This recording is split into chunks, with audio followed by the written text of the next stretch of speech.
स्वागत है आपका एक नई सुपर हीरो मूवी एक्सप्लेनेशन में। कहानी की शुरुआत में एक राज्य के राजा को दिखाया जाता है जो अपने भाई के साथ कहीं जा रहा होता है और तभी एक बच्चे की वजह से कुछ सिपाही गिर जाते हैं। सबको गुस्सा आता है और जब सिपाही उस बच्चे को सजा देने वाले होते हैं तभी उसका एक दूसरा दोस्त आता है जिसका नाम डेस्टिन है, जो बड़ी बहादुर से अपने दोस्त को बचाकर वहाँ से भागने लगता है। लेकिन सिपाही इन दोनों को पकड़ लेते हैं और राजा के पास ले जाते हैं। राजा को पूरी बात बताई जाती है। राजा डेस्टिन की बहादुरी से, उसके व्यक्तित्व से बहुत ज्यादा प्रभावित होते हैं। वह उसे पूछते हैं कि तुम्हारे माँ बाप का नाम क्या है। डेस्टिन बताता है कि उसका इस दुनिया में कोई भी नहीं है, वो अनाथ है। ये सुनने के बाद राजा उसे कहते हैं कि आज से तुम मेरे बेटे हो, यानी कि राजा ने उसे अपना बेटा बना लिया है। राजा के पहले भी 2 बेटे होते हैं और अब राजा का तीसरा बेटा डेस्टिन है। धीरे धीरे 15 साल बीत जाते हैं। अब डेस्टिन बड़ा हो चुका है, वो एक राजकुमार है, साथ ही वो एक बहुत अच्छा योद्धा भी है। इनके राज्य का, इनके देश का नाम होता है पर्शिया। अब यहाँ इन्हें पता चलता है कि यहाँ पर जो एक होली सिटी है जिसका नाम इमलेट है, वो सिटी इनके दुश्मनों को हथियार भेजती है, यानी कि वहाँ पर हथियार बनाए जाते हैं। इसीलिए राजा के दोनों बायोलॉजिकल बेटे और साथ ही तीसरा बेटा डेस्टिन यह तय करते हैं कि ये उस सिटी पर हमला करेंगे और अपनी सेना के साथ ही ये उस सिटी पर हमला कर देते हैं। डेस्टिन, जो कि बहुत बहादुर होता है, किले की दीवारों के ऊपर चढ़कर पूरी सेना को अंदर ले आता है और अब इस पूरे के पूरे शहर पर हमला हो चुका है। वहीं इस शहर की, इस राज्य की रानी को दिखाया जाता है जिसका नाम अमीना है। वो अपने सेनापति को एक खास खंजर देती है और कहती है कि ये किसी के हाथ नहीं लगना चाहिए, इसे लेकर तुम यहाँ से निकल जाओ।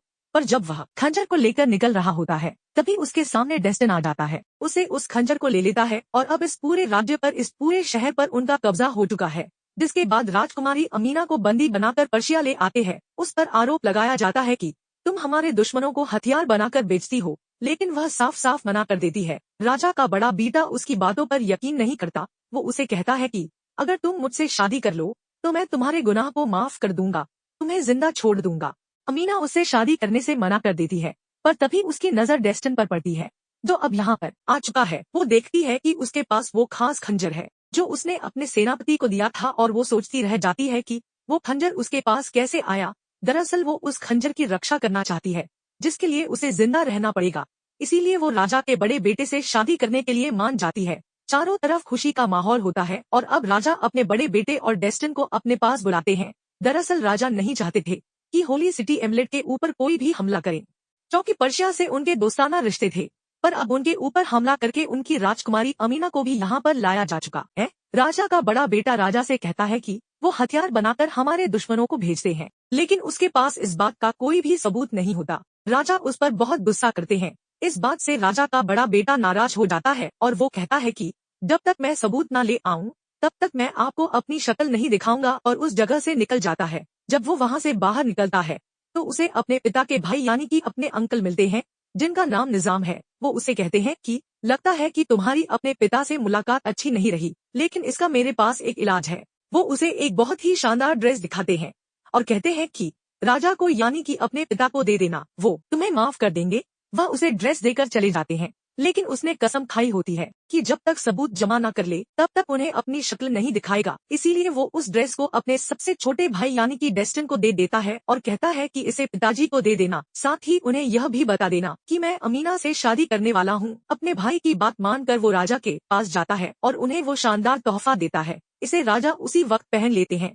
साथ ही वो राजा को यह भी बताता है कि मेरा बड़ा भाई अमीना से शादी करने वाला है। राजा कहते हैं कि पहले से उसकी कई सारी रानियां हैं, तमीना की शादी उससे नहीं बल्कि तुमसे होनी चाहिए। पर तभी राजा को कुछ होने लगता है। दरअसल जो ड्रेस राजा को दिया गया था उसके अंदर जहर होता है और कुछ ही देर में उनकी मृत्यु हो जाती है। राजा के दूसरे बेटे ने उनकी मदद करने की, उन्हें बचाने की कोशिश भी की, लेकिन इस कोशिश में उसके भी हाथ जल जाते हैं और अब उसे लगता है कि डेस्टिन ने उसके पिता को मारा है और वो डेस्टिन को मारने का आदेश देता है। लेकिन तभी राजकुमारी अमीना डेस्टिन को लेकर यहाँ से निकल जाती है। वो उसे बताती है कि तुम्हारे खिलाफ साजिश की गई है। वहीं राजा का बड़ा बेटा जो राज्य छोड़कर जा चुका होता है, उसे खबर मिल जाती है कि राजा की मृत्यु हो चुकी है और उसके पीछे डेस्टिन का हाथ है।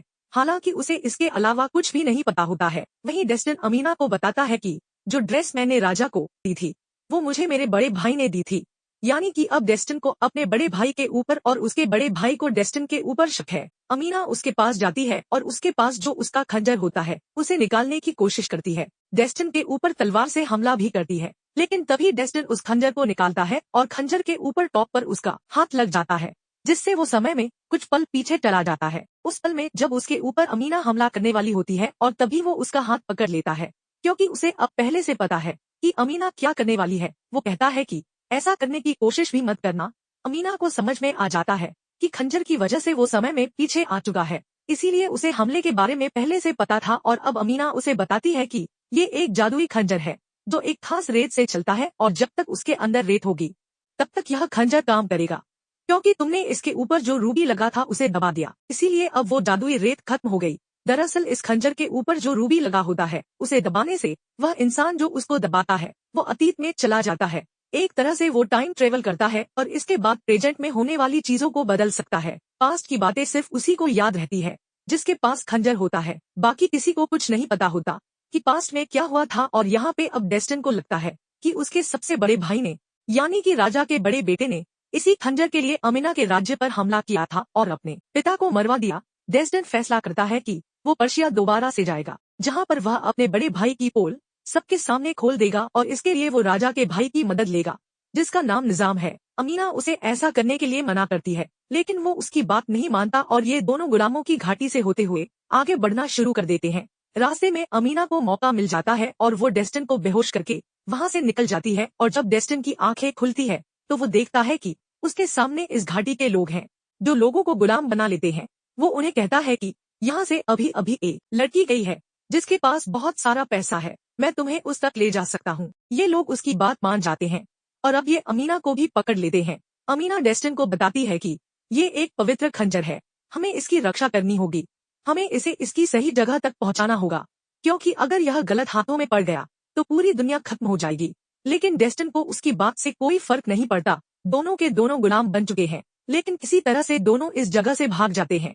डेस्टिन एक बार फिर से पर्शिया पहुंच जाता है, जहां पर वो अपने अंकल से यानी कि निजाम से मिलता है, उन्हें सारी सच्चाई बताता है कि किस तरह से मेरे बड़े भाई ने अपने पिता का कत्ल किया। और अपनी ईमानदारी को बयान करने के लिए वो उन्हें उस खंजर को दे देता है। और जब वो कपड़ा खोलते हैं तो देखते हैं कि उसके अंदर खंजर नहीं होता। दरअसल अमीना ने खंजर निकाल लिया होता है और अब वो खंजर लेने के लिए जाना चाहता है, लेकिन तभी वो देखता है कि निजाम के हाथ जले हुए हैं।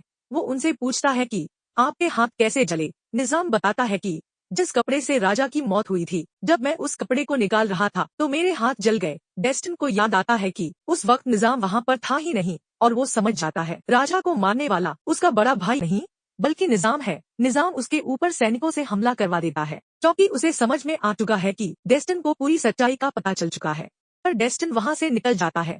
राजा का छोटा बेटा भी उस पर हमला करता है। डेस्टिन उसे समझाने की कोशिश करता है, लेकिन उसे लगता है कि उसके पिता को मारने वाला डेस्टिन है। डेस्टिन उसे बेहोश करके वहाँ से निकल जाता है और अमीना के पास पहुँच जाता है। और अब अमीना उसे सारा सच बताती है कि आज से कई हजारों साल पहले देवताओं ने एक बहुत ही खतरनाक सैंडस्टॉर्म बनाया था, क्योंकि वो इंसानियत को खत्म करना चाहते थे।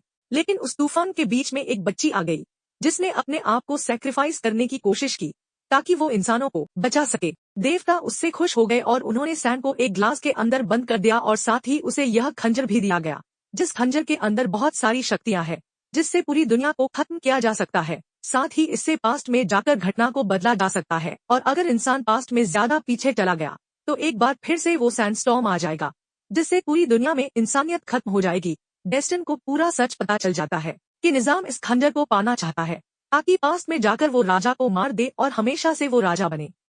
निजाम को भी ये बात पता नहीं होती कि पास्ट में बहुत पीछे जाने से तूफान दोबारा से आ सकता है। डेस्टिन को समझ में आ चुका है कि ये जादुई खंजर कितना बेकीमती है, इसे इसकी सही जगह पर रखना होगा, जो कि एक प्राचीन मंदिर है। इसीलिए वो अमीना की मदद करने के लिए मान जाता है और जब वे अपने सफर पर खंजर को वापस रखने के लिए जा रहे होते हैं, गुलामों की घाटी का सरदार जिसने पहले भी इन्हें बंदी बनाया था वो इन तक पहुंच जाता है और इनको पकड़ लिया जाता है। अब रात को ये रेगिस्तान में होते हैं और तभी यहाँ पर निजाम के कुछ खास लोग, जो कि बहुत ही खतरनाक योद्धा है, अपने सांपों को इनके ऊपर छोड़ देते हैं। डेस्टिन यहाँ पर खंजर के अंदर अमीना के पास जो थोड़ी सी रेत बची थी डाल देता है और पास्ट में जाकर सभी सांपों की पोजीशन को देख लेता है और उन सबको मार देता है। यहाँ पर गुलामों का जो सरदार होता है उसे बताया जाता है कि यह खंजर बहुत बेशकीमती है और हमें इसे हिंदू कुश की पहाड़ियों में उस मंदिर में वापस रखना होगा जहाँ से ये निकल गया था। अब वो भी इनकी मदद करने के लिए मान जाता है और जब ये सब वहाँ पर पहुँचे तो देखते हैं कि वहाँ पर जो लोग होते हैं उन्हें पहले से मार दिया गया है। दरअसल निजाम ने जिन लोगों को इन सबको मारने के लिए भेजा था वो पहले यहाँ पर पहुँच गए होते हैं। उन्होंने यहाँ पर सबको मार दिया है। यहाँ पर राजा का बेटा भी अपनी सेना की टुकड़ी के साथ पहुँच जाता है। उसे लगता है कि डेस्टिन ने ही उसके पिता को मारा था, इसीलिए वो उसे बंदी बनाकर अपने राज्य वापस ले जाना चाहता है। पर डेस्टिन किसी तरह से उसे यकीन दिला देता है कि यह सब उसने नहीं बल्कि निजाम ने किया है। इससे पहले कि ये कुछ और बात करते, निजाम के लोग इनके ऊपर हमला कर देते हैं, जिससे राजा का छोटा बेटा बहुत बुरी तरह से जख्मी हो जाता है। गुलामों का जो लीडर होता है वो अपने लोगों के साथ उनके ऊपर हमला कर देता है और इस मौके का फायदा उठाकर अमीना गुफाओं के अंदर चली जाती है, जहाँ पर इस खंजर की असली जगह है। वहाँ पर डेस्टिन भी पहुँच जाता है और वो अमीना को ऐसा करने से मना करता है, क्योंकि हो सकता है ऐसा करने से उसकी जान चली जाए।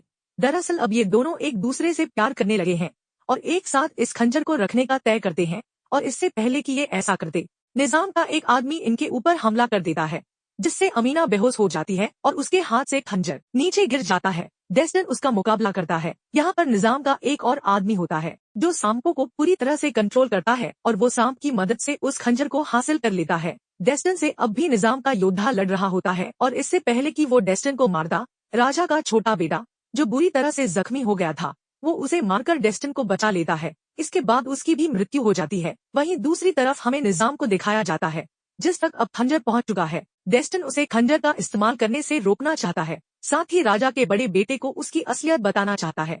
इसीलिए अपने सभी साथियों के साथ वो राज्य में पहुंच जाता है। वहाँ पर गुलामों के सरदार का जो राइट हैंड होता है, जो कि बहुत ही अच्छा योद्धा है, वो खंजर को चुराने के लिए जाता है और जब वो खंजर के पास होता है तो वहाँ पर निजाम का आदमी पहले से होता है। इन दोनों के बीच में खतरनाक फाइट होती है, लेकिन लुटेरों के सरदार का राइट हैंड किसी तरह से खंजर को हासिल करके डेस्टिन तक पहुँचा देता है। हालांकि इसमें उसकी मौत भी हो जाती है। अब खंजर डेस्टिन के पास वापस आ चुका है, इसीलिए वो अपने बड़े भाई यानी कि राजा के बड़े बेटे के पास जाता है। लेकिन उसे ऐसा लगता है कि डेस्टिन ने उसके पिता का यानी कि राजा का कत्ल किया है, इसीलिए वो उसे गुनहगार समझता है। डेस्टिन निजाम की पूरी सच्चाई उसे बता देता है, लेकिन उसे उसकी बात पर यकीन नहीं आ रहा होता है और तभी वो उसे खंजर की पूरी असलियत बताता है और कहता है कि जब मैं मर जाऊं तो तुम इसके ऊपर की रूबी को दबा देना, तुम्हें पूरी सच्चाई पता चल जाएगी। और इसके बाद वो अपने आप को मार देता है। यहाँ पर अब निजाम भी आ चुका है, लेकिन निजाम पर अब वो यकीन नहीं करता। वो उस खंजर के ऊपर लगे हुए रूबी को दबा देता है और पास्ट में चला जाता है। उस पल में जब डेस्टिन अपने आप को खंजर से मार रहा होता है, वो उसे ऐसा करने से रोक लेता है। अब उसे उस पर यकीन हो जाता है, पर तभी यहाँ पर निजाम आ जाता है, जो राजा के बड़े बेटे को मार देता है और डेस्टिन को बंदी बना लिया जाता है।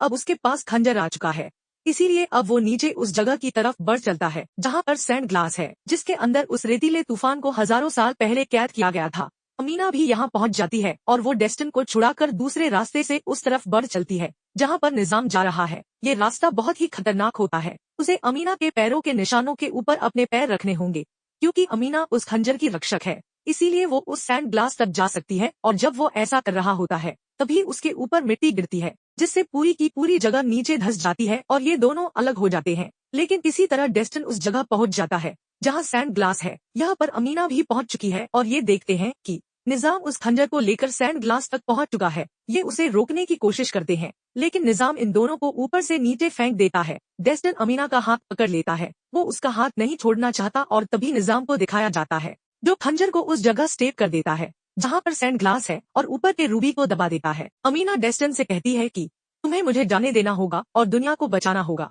निजाम को किसी भी तरह से रोक लो। डेस्टिन को उसे छोड़ना पड़ता है, जिससे उसकी मृत्यु हो जाती है और इसके बाद वो निजाम को पकड़ लेता है। इसके बाद ये दोनों टाइम ट्रेवल करके अतीत में पहुंच जाते हैं। डेस्टिन उस वक्त में पहुंचता है जहां पर पहली बार उसे खंजर मिला था और अब उसे इस खंजर की इम्पोर्टेंस का पता है। साथ ही उसे ये भी पता है कि गद्दार कौन है। ये वो पल होता है जब ये सब एमलेट की दीवारों के बाहर होते हैं। डेस्टिन अपने बड़े भाई के पास जाता है और उसे बताता है कि इस राज्य के अंदर कोई भी ऐसा नहीं है जो हमारे दुश्मनों को हथियार बेचता है। यह पूरा का पूरा एक षड्यंत्र है। इसे सुनने के बाद डेस्टिन के भाई हमला करने से मना कर देते हैं।